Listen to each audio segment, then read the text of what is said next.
un réel plaisir et satisfaction que je prends la parole ce jour dans ce cadre de Moyen Golf à l'occasion de cet atelier d'appropriation par les acteurs de la société civile du processus de finalisation de loi portant principes fondamentaux de protection des groupes vulnérables en application de l'article 123.16 de la Constitution et des documents de politique et de stratégie nationale de protection sociale en République démocratique du Congo, qui prend en compte le relèvement socio-économique des groupes vulnérables.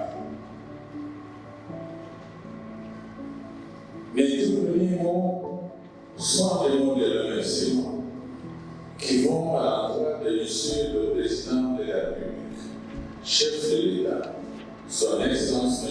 Félix-Antoine Tshisekedi Tshilombo, qui, dans sa vision d'une République démocratique du Congo prospère, sociale, humaine et solidaire, a fait de l'amélioration du niveau de vie des populations et de la réduction de la pauvreté son cheval de bataille. L'activité qui nous réunit ici ce jour est une étape importante vers l'atteinte des objectifs escomptés de la vision sociale de son Excellence M. le Président de la République, chef de l'État.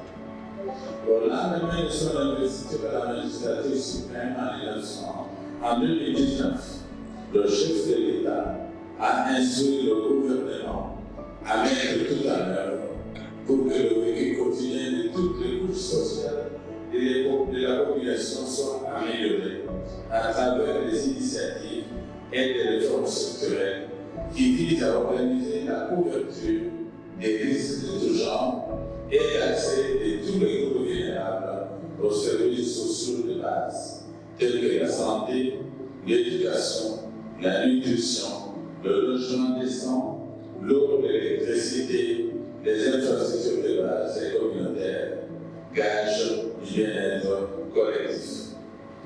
On organise un atelier pour la société civile, le ministère des Affaires sociales est en train de réaliser les recommandations,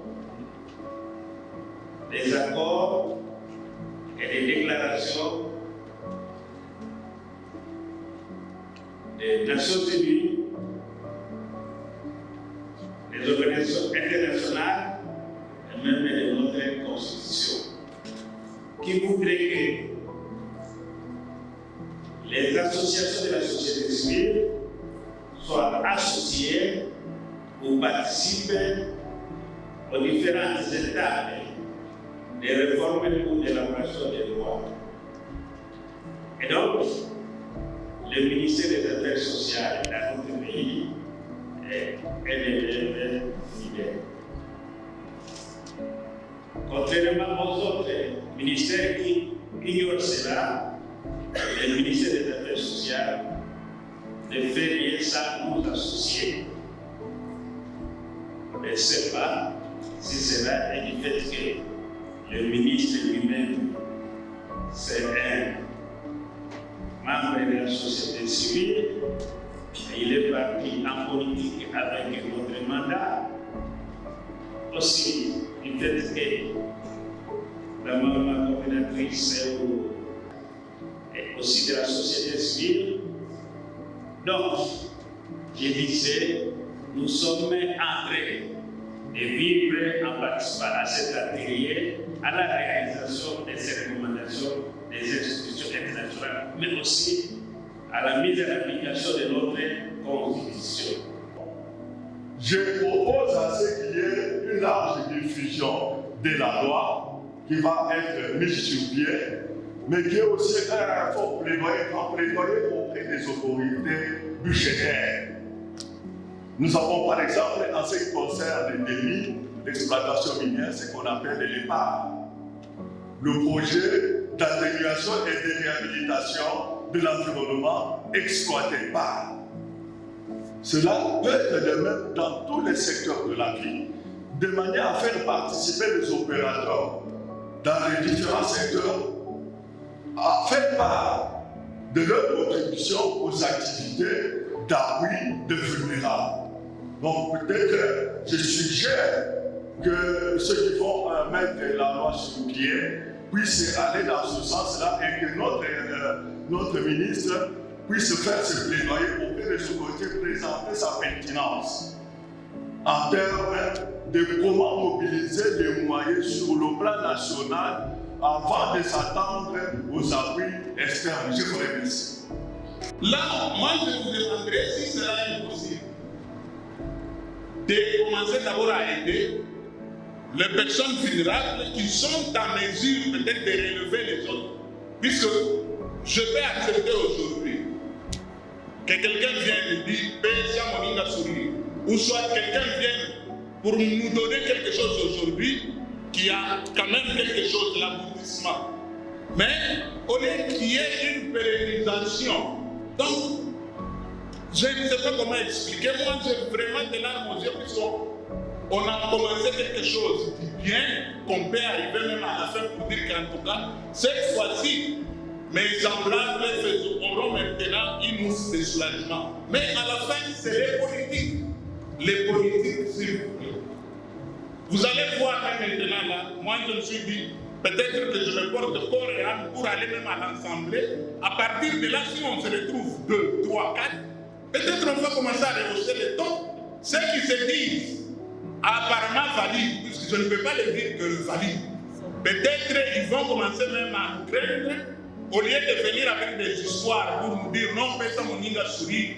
Moi, en tout cas, quand on est en train d'inciter, malgré la classe et la différence, quand on est en train de boiter des gens semblables, donc c'est-à-dire moi aussi indirectement, je le sais. Alors, Excellence, aidez-nous vraiment.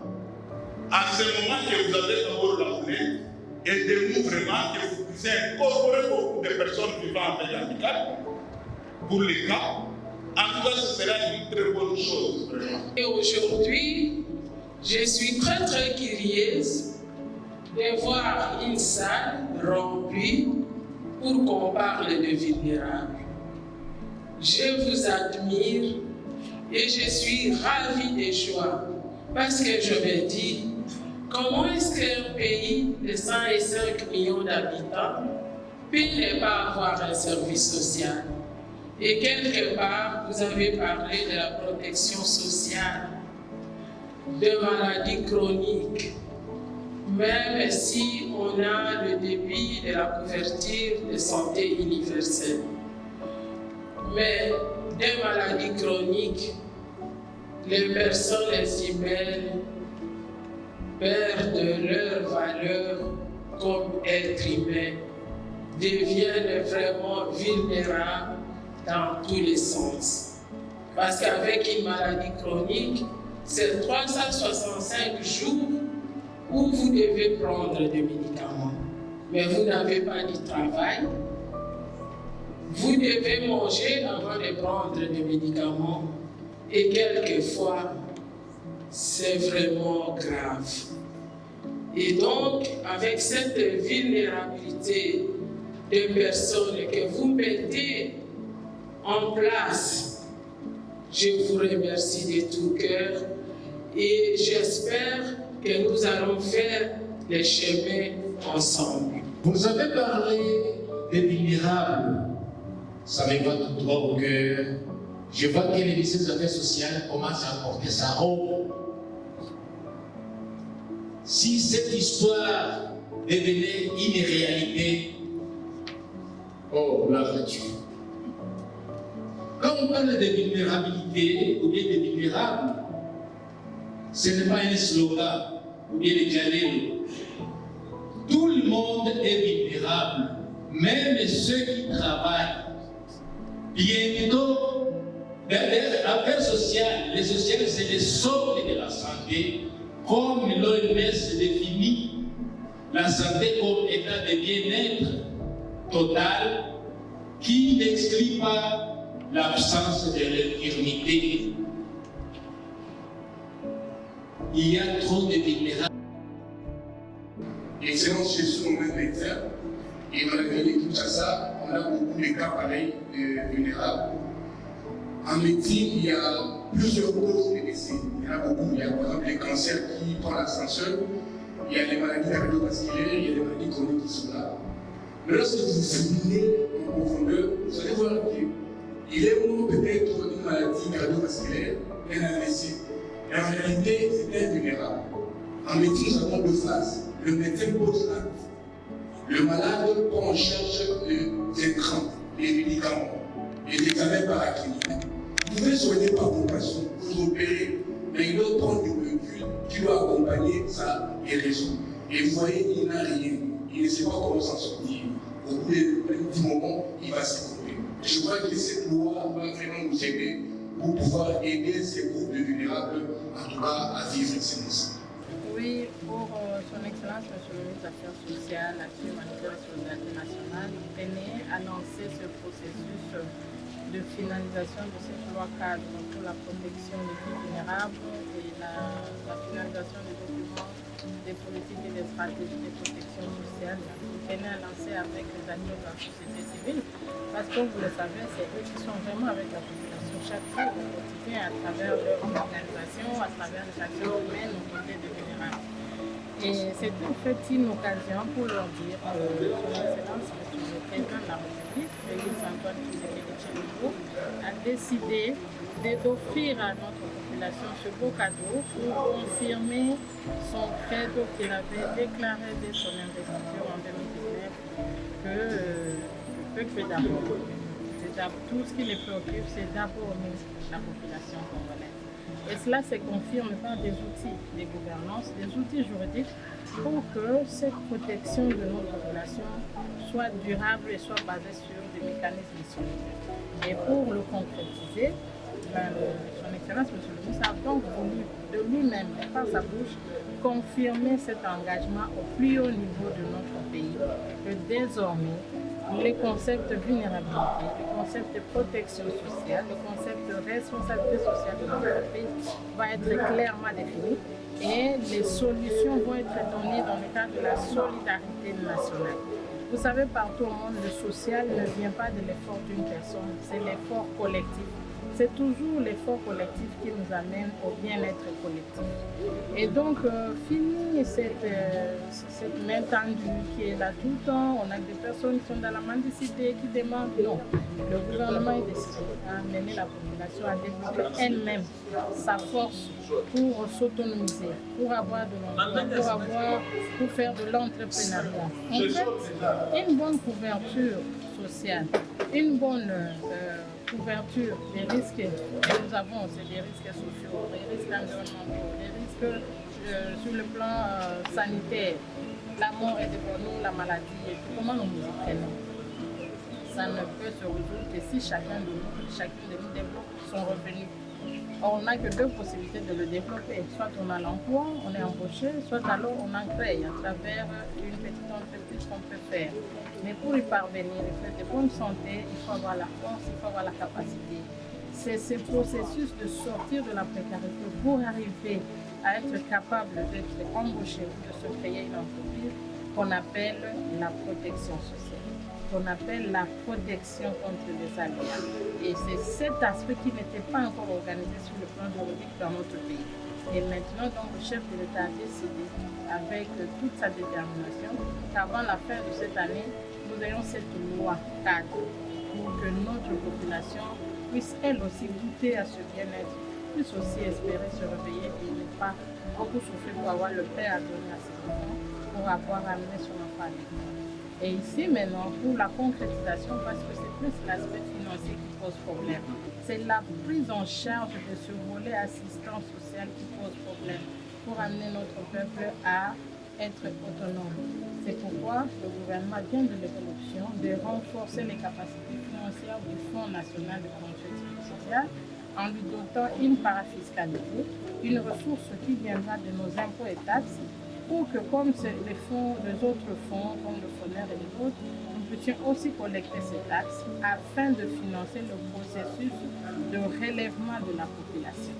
Parce que c'est ça qui manquait. Et donc, pour aujourd'hui, et c'est là que je profite de ces micros pour remercier les hautes autorités, le chef de l'État, le Premier ministre, Excellence, Monsieur le ministre des Affaires sociales, pour toute cette attention qui sont portée sur le FNPSS et pour toute cette détermination à apporter à notre peuple un ouf de soulagement. Et cela va se passer dans une vitesse de croisière. Et c'est cette prise de conscience de nos problèmes qui fait qu'aujourd'hui, la société civile doit être considérée comme une force aux côtés de la population. Effectivement, quand nous parlons de vulnérabilité, on nous dit que tant que les aspects liés au salaire ne sont pas posés, les questions de vulnérabilité touchent tout le monde. Bon, voilà pourquoi cette loi va plutôt mettre en place des bases. Ça s'appelle loi fixant les principes fondamentaux de protection de groupes vulnérables. Donc, c'est des principes de base qui vont être mis en place et qui vont être considérés au niveau de tous les secteurs. Quand nous allons voir la politique nationale de protection sociale, il y a des stratégies sectorielles qui vont suivre au niveau de la santé. Et nous allons donc organiser l'accès des populations vulnérables, des populations frappées par les indigences, aux services sociaux de base. Et ces services sont notamment la santé, l'éducation, l'électricité, l'eau, les logements décents, les infrastructures sociales. Comment est-ce que chacun de nous, chaque Congolais peut accéder aux services des hôpitaux et des centres de santé sans se gratter la tête. Et donc nous allons immédiatement dans ce qu'on appelle les mutuelles sociales.